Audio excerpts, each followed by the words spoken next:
Put the poisoner out of my brother's hall. She will not stand among honest folk and breathe her lies over the very cup she is like to have murdered him with, while her betters settle what is theirs by right." The words fell down the whole grey length of the great hall at Aldermore, like cold well water flung across a warm room,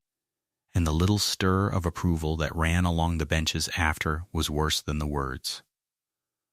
The hall was full of the gentry of 3 dales come in their blacks, to hear a great matter settled, ranked along the trestles under the smoke-dark beams, under the stone hood of the great hearth, where the martlet of the escort spread its little wings in worn grey stone. The footless swift the family had borne on their shields 400 years. At the head of the hall, in the tall carved chair that had been the old lord's own, sat his brother's widow, Mrs. Lavinia Estcourt, upright and cold in her deep mourning, a jet cross at her throat. One ringed finger pointed down the whole length of the flags at the still grey figure who stood there, an old serving woman with her hands folded before her apron and a stained and swollen book held to her breast the way a mother holds a child. Damaris Loveday did not go out. She stood where the servants had set her, just within the great door, and let the eyes of the county come and rest on her, the whole ranked length of them turning to look. And she did not color, and she did not weep, but looked past the proud woman who had named her, past the whispering gentry, at a single still point on the far wall above the high seat, where the smoked gold of an old carved shield caught the light, with a quietness in her worn face that ought to have troubled a wiser woman than the one who had ordered her thrown out. She was 63 years of age, and had been 40 years the still-room woman of that house, the maker of every strengthening caudle and every fever water that came out of the cool north room behind the kitchens. And now they had let it be said that those same hands had poisoned the old Lord Estcourt in his bed, and had turned her into the road, and were about this very morning to see the last of her. There was one man in that hall who had not joined the murmur. Down among the plainer places near the door stood a broad-shouldered young man of perhaps 30, weathered brown by wind and work, in a sober coat without a scrap of finery on it. Jasper Reed, the steward of Aldermore. He had not stirred at the first hard word, but when the 2 footmen came forward, shame-faced, to take the old woman by the arms and put her out, Jasper Reed stepped between them and set his broad back to the doorway, and said, low and level, so that the whole hall went quiet, that no one would lay a hand on Damaris Loveday while he stood on his 2 feet, that she had nursed the old lord through 2 years of his dying with more tenderness than his own blood had shown him, and that if there was to be talk of poison in that hall, let it be talked out plainly and to the end, and not used as a broom to sweep an honest old woman into the road before the great folk had their money settled. And a little further up the hall, where he sat pale and silent under all their eyes, the young man in whose right the whole matter turned, Gabriel Estcourt, the old lord's only son, rose from his chair and came down the flags and stood at the old woman's other side, and took her free hand in both of his, and said, "You will not be put out, Damaris. Whatever else is done this day, you will not be put out." And she looked from the steward's set jaw to the young man's white, steady face, and something moved in her tired features that was warmer than a smile, and she said, "Sit down, Master Gabriel, before you make an enemy you cannot yet afford." And he would not, and he stayed. Now, Mrs. Lavinia Estcourt, sitting in her dead brother-in-law's chair in her jet and her certainty, could not know, could not in her coldest dreaming have guessed, that before that short winter morning was out she would stand stripped of every hope she had built her scheming widowhood upon, undone before the whole county, and undone not by any lord or lawyer, but by the plain, poor, still-room woman she had just ordered swept into the road, and by the stained cookery book that old woman held to her breast. She could not know that the old Lord Estcourt, 6 weeks cold in the family vault, was about to reach up out of his grave and into that crowded hall and speak, in his own hand and his own words, before the whole gathered dale. She thought she had won herself a small, clean triumph and a great fortune besides. She had, in truth, that moment kicked away the one prop that held up everything she meant to take. But before we go on, and before that book is ever opened, do subscribe to the channel now and touch the little bell beside it so that you are with us in the hall when the truth is read out. And tell us in the comments where in the world you are watching from this day. For we do dearly love to know who has gathered at our fire. Now, to understand how a woman branded a murderess could rise by noon to unmake a proud house and set a young lord safe in his own, we must go back, past this bright, hard morning, past 2 long years of a lord's dying, all the way back to a gray dawn 30 years gone. Aldermore Hall stood in a long green fold of the north country where the high bare fell came down at last to meadow and a slow brown beck, and the Estcourts had held that dale longer than any deed in the muniment room could tell. It was a great old gray house that carried a great old name, but great old names are not the same thing as great old money. And the plain truth of Aldermore was that the barony and its lands were tied hand and foot by the entail, bound to pass down the male line from one lord to the next lawful heir, and never to be sold nor willed away. Everything hung, therefore, upon the one question of who the lawful lord truly was. If Gabriel Estcourt were the old lord's true-born and lawful son, born in wedlock, then Gabriel was the Lord Estcourt, and the lands and the name were his. But if it could be made to seem that his father's marriage had never truly been, or had come only after the child, so that the boy was base-born and no heir at all, then the whole inheritance leapt sideways out of Gabriel's hands and fell to the next man in the male line, a cousin, Miss Marcus Estcourt, and to the cold, ambitious will that had ruled that cousin all his life, his mother, Lavinia. And there lay the poison, and the poor old woman thrown into the road, for the marriage was 30 years gone, the parish register that proved it had burned to ash in a vestry fire. The parson who made it had gone to a far southern living and was thought to be in his grave, and the low-born bride herself was 30 years dead. There was, so far as Lavinia believed, no proof left living in the world that the marriage had ever been at all. She was wrong. There was one proof. 30 years before, the old Lord Estcourt had not been old at all, but a young man newly come to his title, warm-hearted and headstrong, Edmund Estcourt, 23 and lord of the whole dale. And in the summer of that year he had fallen wholly and past all cure in love with a poor girl far beneath his station. Her name was Cicely, the daughter of a plain country apothecary from the market town below the fell, a gentle laughing girl with dark hair and quick clever hands, who knew the whole green language of herbs and simples, and who had first come up to the hall in a bad fever year to help brew the physic that kept the tenants alive. And it was in the cool north room behind the kitchens, over the steaming pans and the drying racks and the dark glass bottles, that the young lord had found her and lost his heart. And it was there, too, that Cicely had found her one true friend in that great cold house, the still-room maid,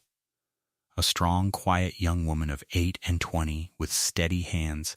and a steadier heart,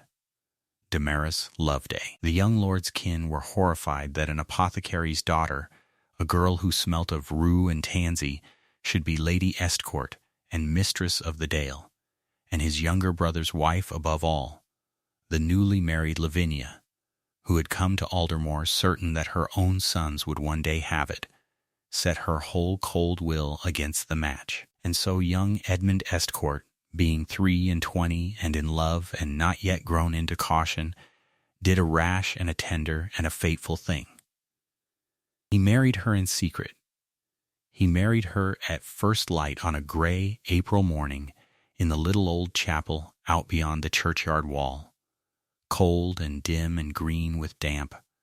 and there were but 4 souls present besides the 2 who were wed. There was the parson who made them man and wife, a young curate then and a very old clergyman now, the Reverend Josiah Thorne. There was the apothecary to give his girl away. There was one witness for the bride, a cousin long since dead. And there was Damaris Loveday, who stood up as the bride's only woman, saw the ring go on, and signed her plain name in the register with a quill that shook in her cold fingers. And when it was done, the whole small, shivering wedding party crept back through the kitchen court to the one warm place in that sleeping house, the still room, where Damaris had risen in the dark to have a fire lit and a wedding cup ready. And there she gave them, out of her own 2 hands, a hot-spiced bride cup of wine and honey and angelica of her own distilling. And young Lord Edmund, warm with the wine and the wonder of what he had done, caught up the great stained still room book that lay always open by the window, in which Damaris wrote down every receipt and every day's doing of that room in her round steady hand, and turned to the fresh page, and there, laughing, wrote a line in his own bold young hand, that on this day, the 9th of April, he, Edmund, Lord Estcourt, had taken to wife Cicely the apothecary's daughter, in the old chapel at dawn, before God and Josiah Thorne the curate, and Damaris Loveday the truest woman in his house,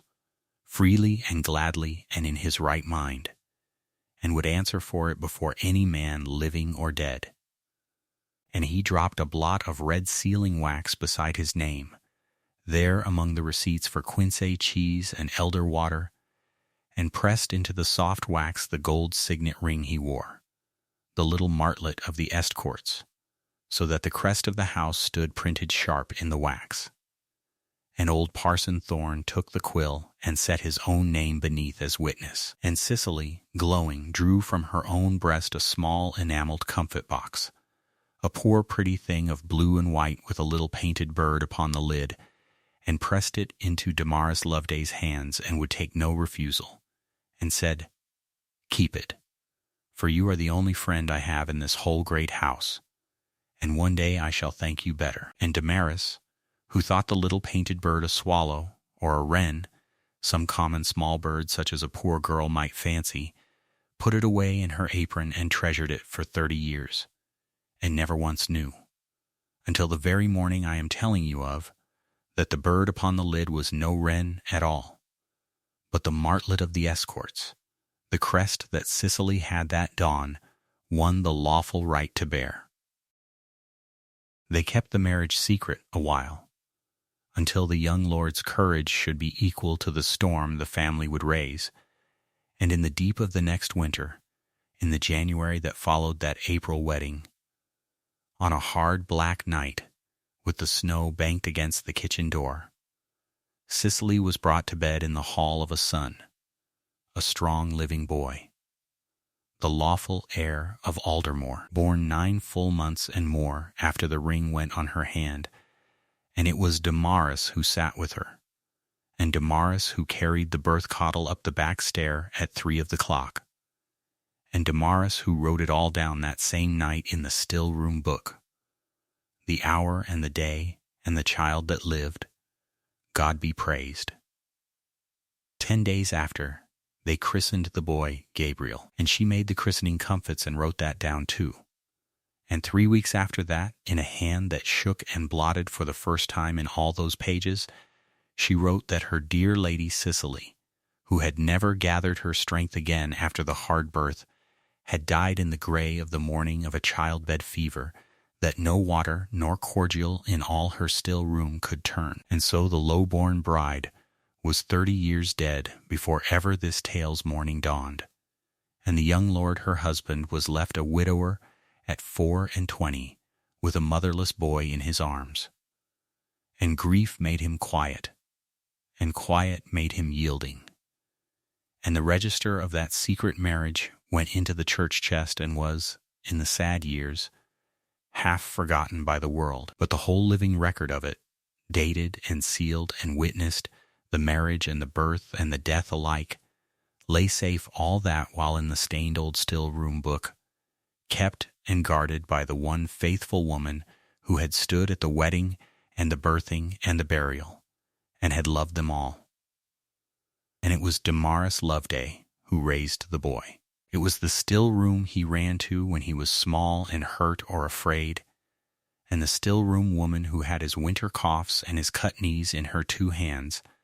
and told him, though never the whole of it, that his mother had been the sweetest and cleverest lady, and had loved him past all telling. So Gabriel grew up loving the old woman as few young lords ever love a servant, and she loved him as the last living piece of the friend she had lost. And the years went over Aldermore, and the old lord grew gray, and then began, these 2 years past, to fail. It was a slow, known dying, a dropsy of the heart that swelled his legs and shortened his breath, and that his own old physician, Dr. Hollywell, who had known him 40 years, had told him plainly 2 full years before the end that he would not in the course of nature recover from.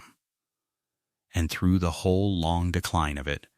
when the fine company fell away and the house grew cold about a dying man, it was Damaris who eased him,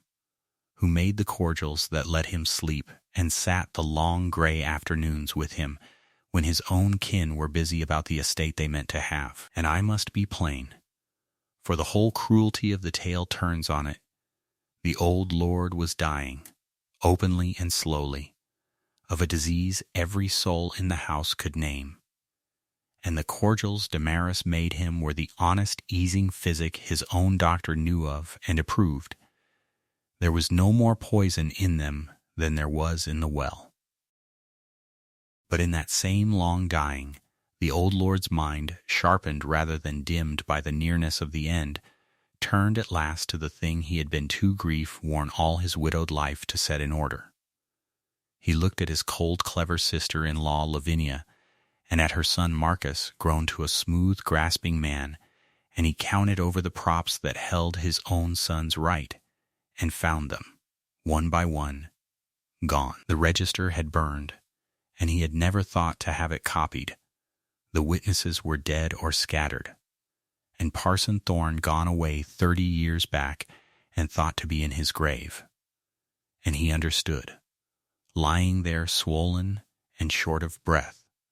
exactly what his brother's widow would do the moment he was cold. She would swear the marriage had never been, and make his Gabriel a bastard before the county, and put her own Marcus in his place. And then the dying old lord did the one clear-headed and saving thing of his whole easy life. He sent, in secret and at his own charge, a letter far south to learn whether old Josiah Thorne yet lived, and word came back that the parson lived indeed, very old and very frail, but clear in his wits, and would come north if he were sent for and told why. And he called to his bedside, in the deep of a night,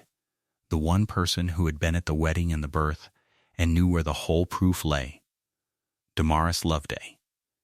And he took her worn hand in his swollen one, and told her, in a whisper, that her old still room book, that plain, stained cookery book she had kept 40 years, was become the only marriage lines left alive in the world, the one thing that stood between his son and ruin, and he bade her, upon her love for Cicely who was gone, keep that book hidden and safe when he was dead, past the reach of any hand in that house. And if ever the black day came when they tried to strip his boy of his own, to carry the book out before the whole assembled county and open it and let it speak,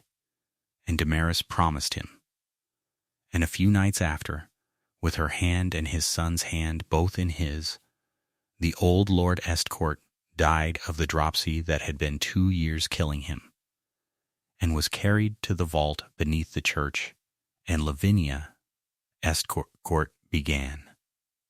before the funeral meats were cold, to take the whole house into her own 2 hands. She was not a stupid woman. Somewhere in those first raw days she came to fear that the old still-room woman knew something, held something, that could sink the whole scheme she and her lawyers had begun to build upon the boy's supposed bastardy. She could not simply turn a faithful old servant out for nothing. Not with the county watching and the boy loving her.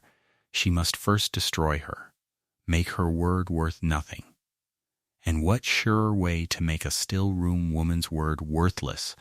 than to whisper that her cordials were not physic but poison, and that the old lord had not died of his long-known dropsy at all, but of the slow, murdering hand of the very servant who dosed him. So the whisper went out, and grew. A hired apothecary was found to hint darkly at the doctoring, and before the poor woman rightly knew what was on foot she was named a poisoner up and down the dale, her still room locked and searched, and her books and bottles carried off, and herself turned out of the hall to lodge in shame in a tenant's cottage and wait upon the pleasure of the magistrate. And Lavinia was well pleased, for a woman under a charge of murder is a woman no one will believe. But Damaris Loveday, who had promised a dying man,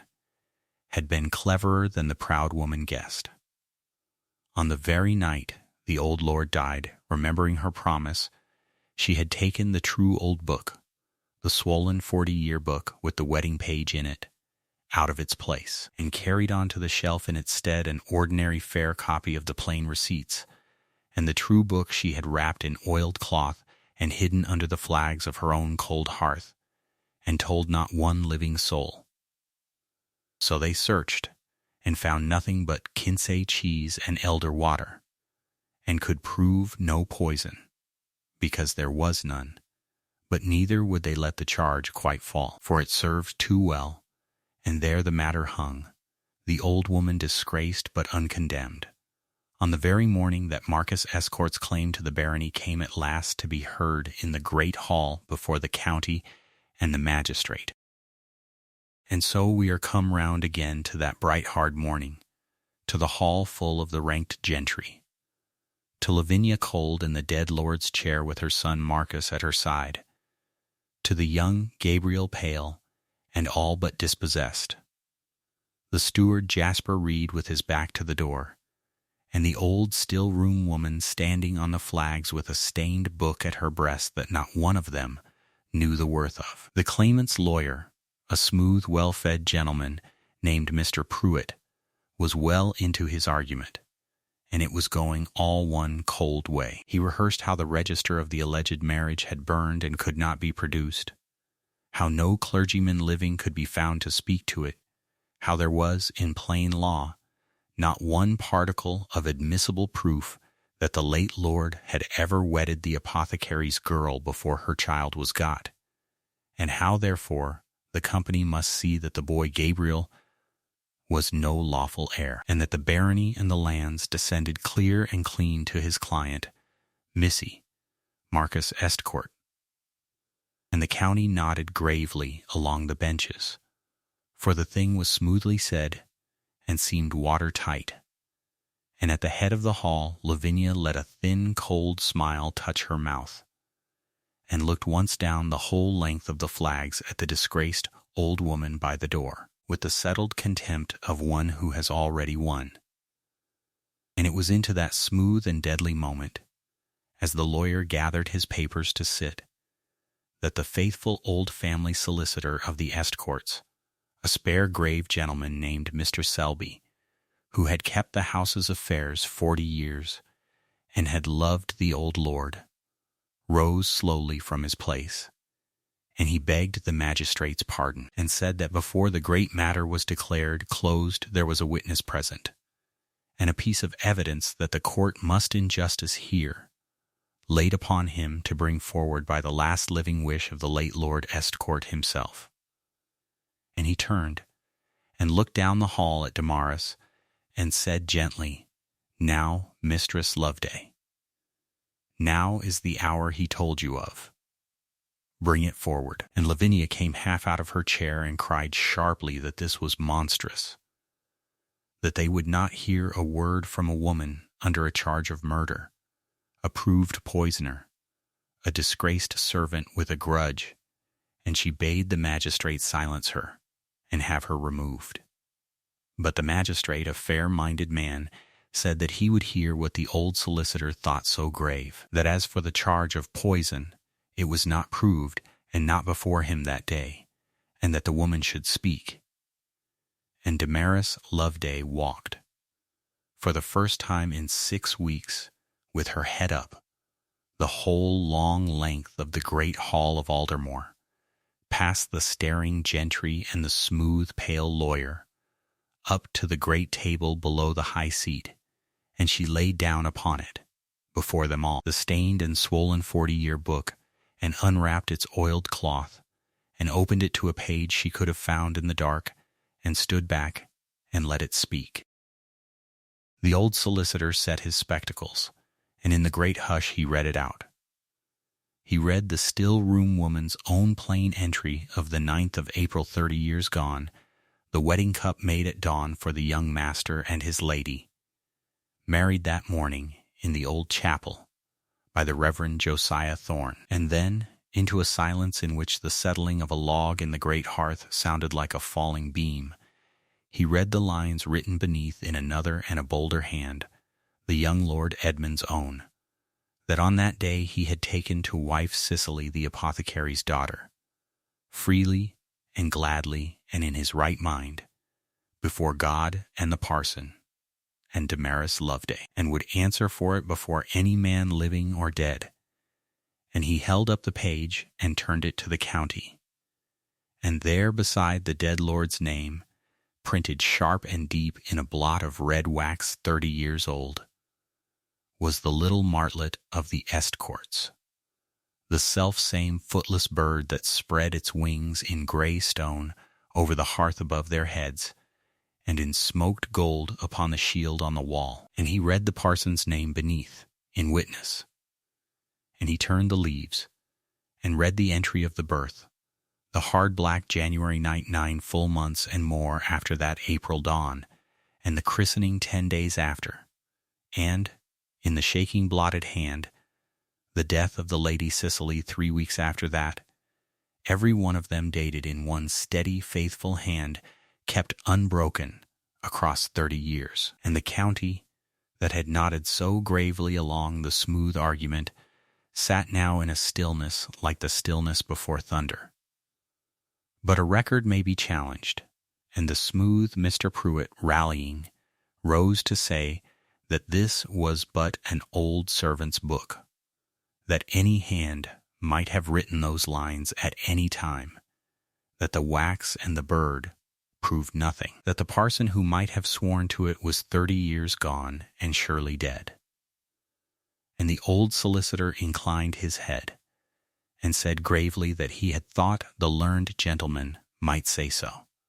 and that the late lord had thought so too, and had provided against it. And he lifted his hand toward the great door, and it opened, and there came slowly up the whole length of the hall, on the arm of a servant, a very old, very frail clergyman in rusty black, white-haired, and bent and leaning on a stick, but clear and steady in his sunken eyes, the Reverend Josiah Thorne, 84 years of age, come north the whole long way at a dead man's sending. And a gasp ran the length of the benches, for here was the very man they had all been told was in his grave. And the old parson was helped to a chair before the company, and took the book in his 2 trembling spotted hands,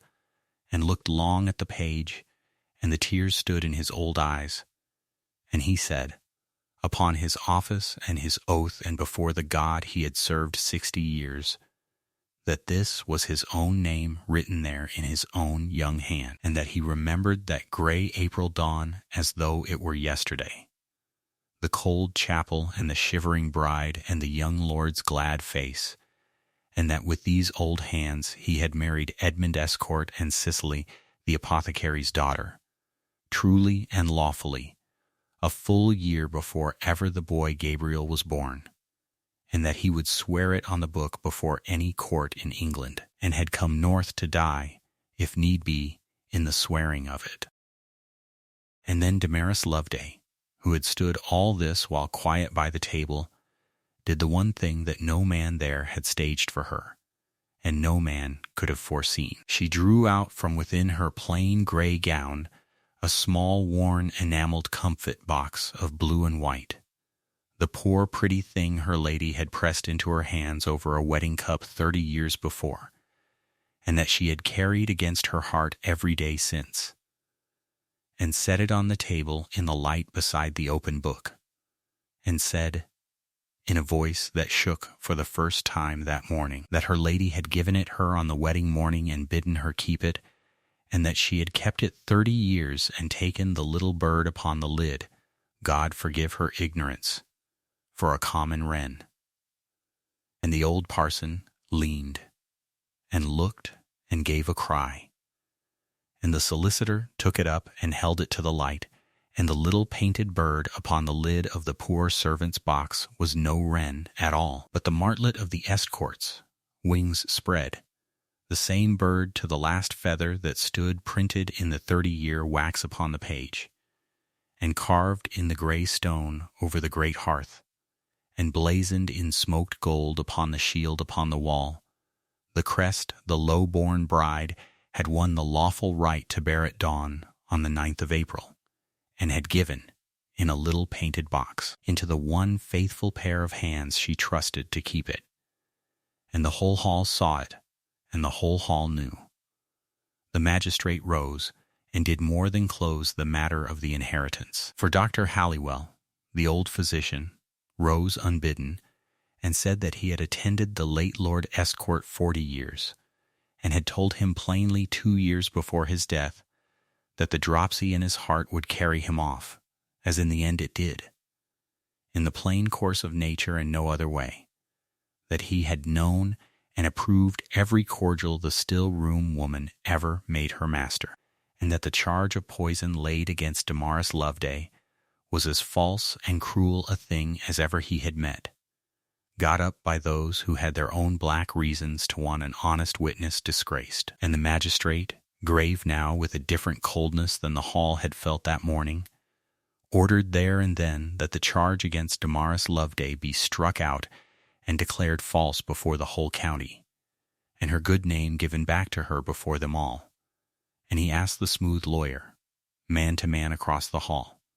whether upon this evidence the claim of Mr. Marcus Estcourt could stand. And Mr. Pruitt, white to the lips, a beaten man who would not for his own honor lie about his trade,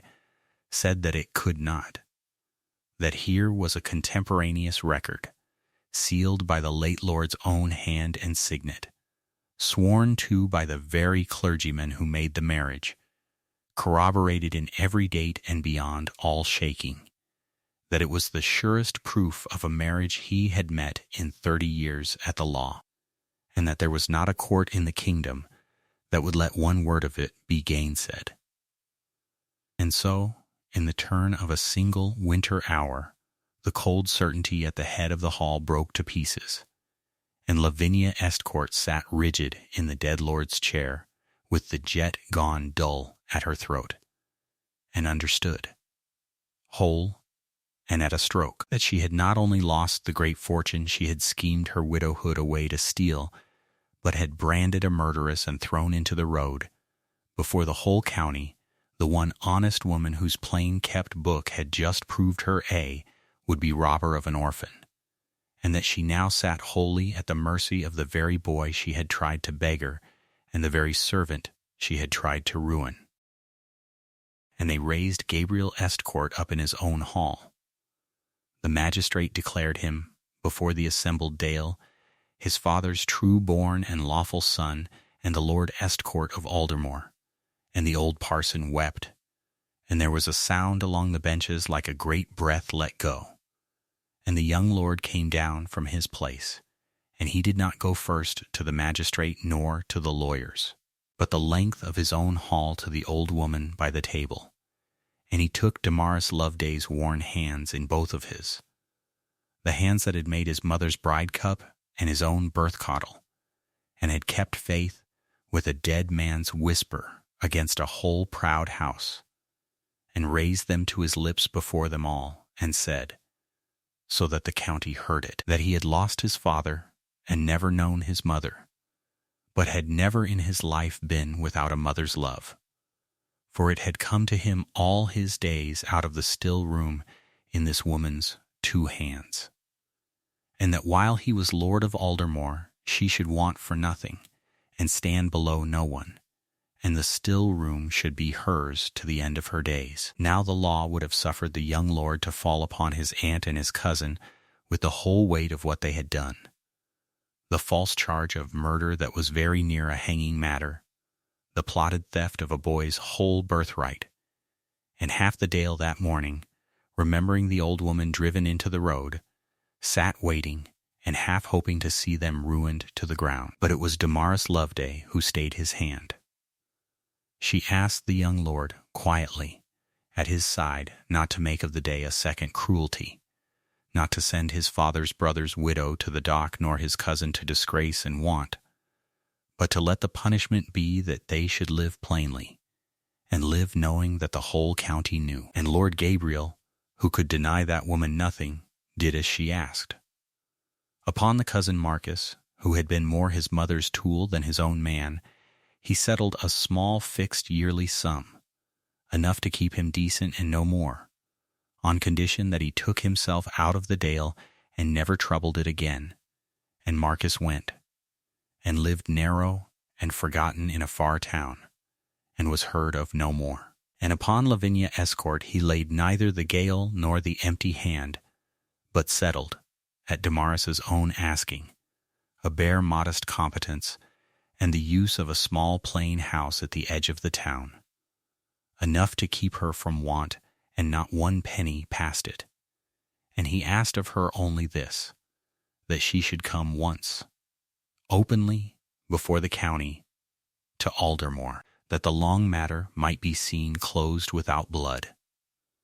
And so it was that some weeks after, upon a cold bright afternoon, the proud woman who had pointed her ringed finger down the hall